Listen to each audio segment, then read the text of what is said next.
겉옷을 나귀 새끼 위에 걸쳐놓고 예수를 태우니 가실 때에 저희가 자기의 겉옷을 길에 펴더라.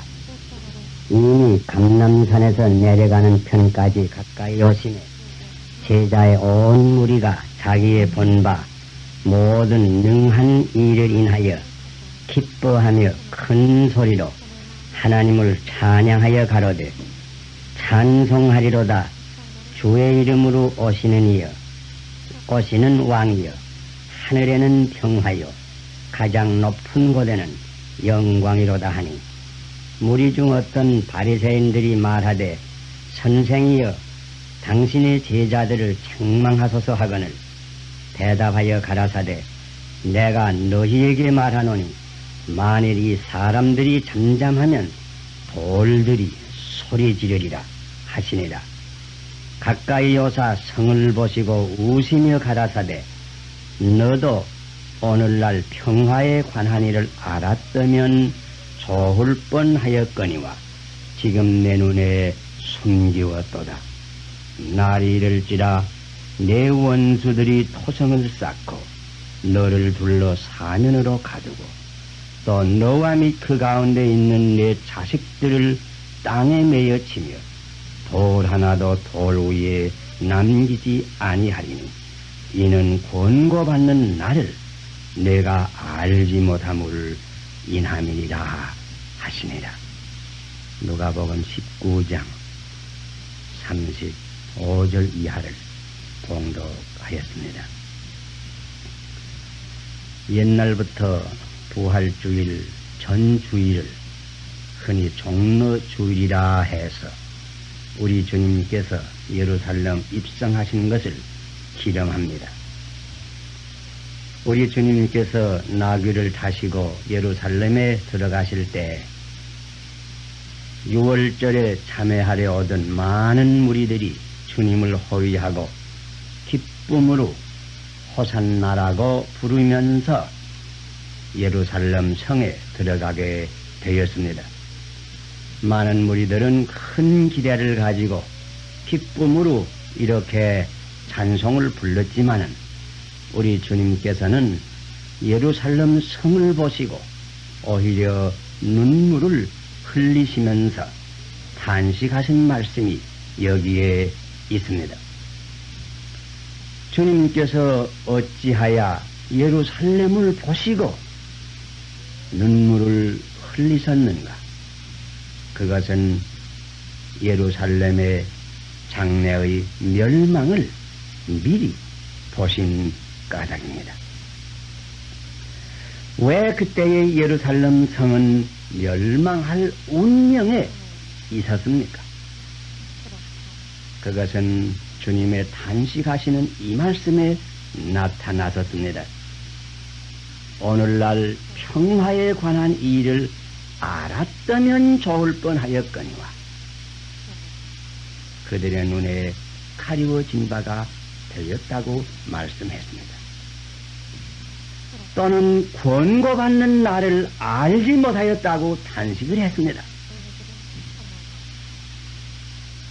여기에 권고의 날이라고 하는 뜻은 직역을 하면 방문의 날이라고 하는 뜻입니다. 하나님께서 인간을 방문하실 때에는 두 가지 종류의 방문이 있습니다. 하나는 사랑의 방문이 올시다. 그때는 권고의 날이 됩니다. 그러나 이 권고의 날이 다 지난 다음에는 혹 공의의 방문이 있습니다. 이때를 심판의 날이라고 말하는 것입니다. 어떤 죄인에게든지 하나님께서는 먼저 사랑으로 방문을 하십니다. 회개를 권고하십니다. 오래 참으시면서 권고하십니다. 그러나 끝까지 회개를 거부하면, 사랑의 방문을 거부하면 마지막에는 공의의 방문이 있습니다. 그것을 심판이라고 하는 것입니다. 이것은 민족적 경우에도 그렇고 개인의 경우에도 그렇습니다. 우리는 성경 역사를 읽습니다. 옛날 이스라엘 나라, 그 북방에 있던 나라가 하나님 앞에 많은 죄를 지었습니다. 서로 죽이고 서로 시기하며 가난한 자를 학대하고 말할 수 없이 음란한 가운데 빠지고 사치에 빠졌습니다. 그때 하나님께서는 주전 8세기에 호세아 같은 아모스 같은 위대한 선지자를 보내서 그들을 사랑으로 방문했습니다. 권고의 날이었습니다. 회개하라고, 그 자리를 떠나라고 간절히 권고하였습니다. 그러나 그들이 종래 회개치 아니하고 그냥 죄 가운데로 다름질만 할 때 마지막에는 공의의 방문이 있었습니다. 주전 722년 심판의 날은 오고야 말았습니다. 그 아래 예루살렘을 중심으로 했던 유다의 나라의 경우에도 역시 그랬습니다. 이들이 많은 죄를 지을 때 하나님께서는 먼저 사랑의 방문을 하셨습니다. 위대한 예언자 이사야, 에레미야 같은 하나님의 사자들을 보냈습니다. 그들을 권고했습니다. 죄에서 돌이키라고 간절히 권고하였습니다. 그러나 그들은 듣지 아니했습니다. 그냥 죄 가운데로 나아갔습니다. 결국은 공의의 방문의 날이 오고야 말았습니다. 주전 586년 어느 날 심판은 오고야 말한 것입니다. 그것은 우리 주님께서 사신 제1세기 예루살렘의 운명이 역시 그랬습니다. 신약시대로 말할 것이면 하나님께서 가장 큰 선지자 세례 요한을 보냈습니다. 광야에서 외쳤습니다. 회개를 부르짖었습니다. 그나 그뿐입니까? 그 다음엔 오직 한 아들 되시는 예수 그리스도를 세상에 보냈습니다. 사방으로 다니면서 가르치셨습니다. 이적으로 행하셨습니다. 복음을 전파하셨습니다. 줄인 자를 먹였습니다. 각 방면으로 사랑의 방문을 하는 것입니다.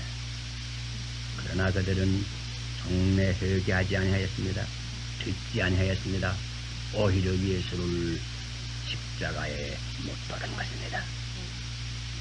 그랬더니 마지막에 주후 70년에 여기에 말씀하신 그대로 돌 하나가 돌 위에 덧놓이지 못하리만큼 아주 파멸을 당하고 만 것입니다. 권고의 날이 다 지나가면 심판의 날이 온다고 하는 것을 우리는 기억해야 합니다. 그러나 니느웨 성의 경우를 보면 그와 다릅니다. 니느웨 성이 대단히 악하여졌습니다. 멸망을 받을 수밖에 없었습니다. 하나님의 진로가 임박했던 것입니다. 그러나 요나라고 하는 선지자가 그보다 먼저 갔습니다. 하나님께서 보냈습니다. 요나의 부르짖음을 듣고 이 악한 성이 왕으로부터 서민에게 이르기까지 회개하고 베옷을 입고 금식하며 제 위에 앉아서 모든 죄를 회개하였습니다. 하나님께서 예정하셨던 공의의 날을, 심판의 날을 거두어서 그 성을 구원한 역사를 우리는 또한 기억하고 있습니다. 이것은 개인의 경우도 꼭 마찬가지입니다. 여러분 옛날 사울 왕의 경우를 아시지요?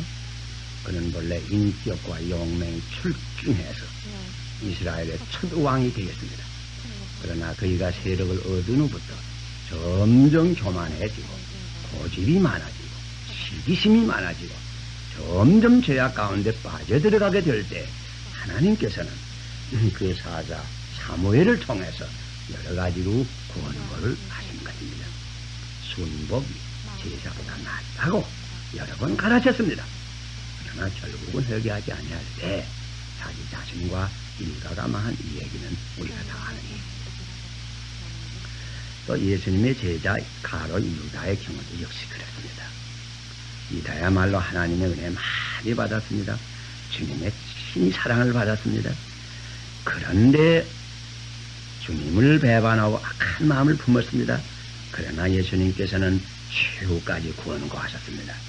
마지막 날 저녁에 너희 중 하나가 나를 팔리라고, 나와 함께 그릇에 손을 넣는 자가 나를 팔리라고 이런 말씀을 하신 것은 그때까지도 유다에게 회개의 기회를 주신 것입니다.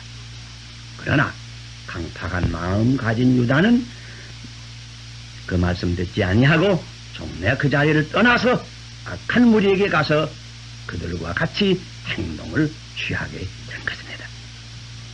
마지막에 어떻게 공의의 심판이 내린 것을 우리는 잘 기억하고 있는 것입니다. 여기 십자가에 달리신 두 강도의 경우를 봐도 역시 그렇습니다. 이 두 강도는 참 죄 많이 지은 결과로 그야말로 이미 공의의 심판을 받아서 십자가에까지 달렸습니다. 그러나 그 순간까지도 그들에게 권고의 시간이 있었습니다. 그들은 예수님을 목도할 수가 있었습니다. 예수님의 기도를 들을 수가 있었습니다.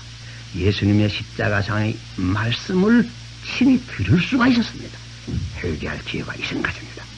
그때 강도 하나는 권고를 받고 그 자리에서 구원을 받고, 강도 하나는 그 끝내 회개를 거부할 때 결국은 패망하고 만 것입니다.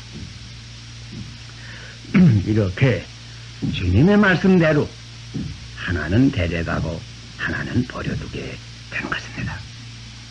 여러분, 하나님께서 지금도 개인적으로 국가적으로 계속해서 권고하십니다. 이성을 통해서 권고하십니다. 죄악으로 들어가는 것은 아주 어리석은 일이라고 우리의 이성이 말해줍니다. 양심을 통해서 권고하십니다. 죄를 짓는 것은 우리 양심이 분명하게 말해줍니다. 죄의 길로 가지 말라고, 죄의 길로 가면 멸망을 당한다. 양심을 통해서 하나님께서 지금도 권고하십니다. 혹은 성경의 말씀을 통해서 권고하십니다. 혹은 하나님의 사자들을 통해서 권고하십니다.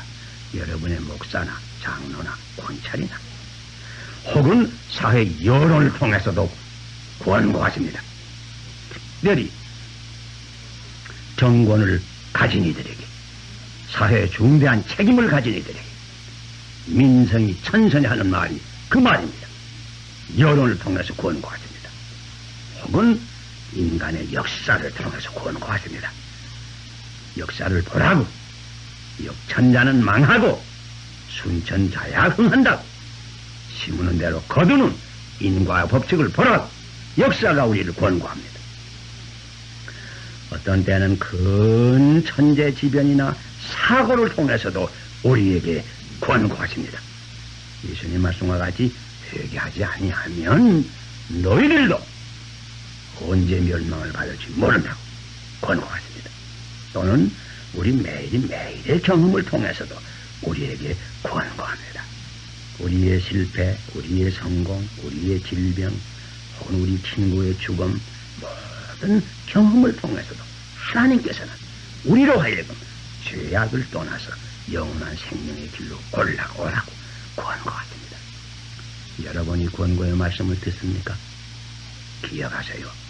권고의 날은 항상 있는 것은 아닙니다. 권고의 날이 그칠 때가 있습니다. 그치면 그 다음에는 심판의 날이 오는 것입니다. 하나님이 사랑으로 우리를 심판해 주실 때 그 권고를 듣고 영원한 생명을 우리가 얻으려 합니다. 오 하나님 아버지시여, 우리 하나하나에게 아버지의 사랑의 음성을 듣고 이 권고의 말씀을 듣고 죄를 회개하고 주님께 돌아와서 영원한 생명을 얻을 수 있는 이 축복 허락하여 주시옵소서.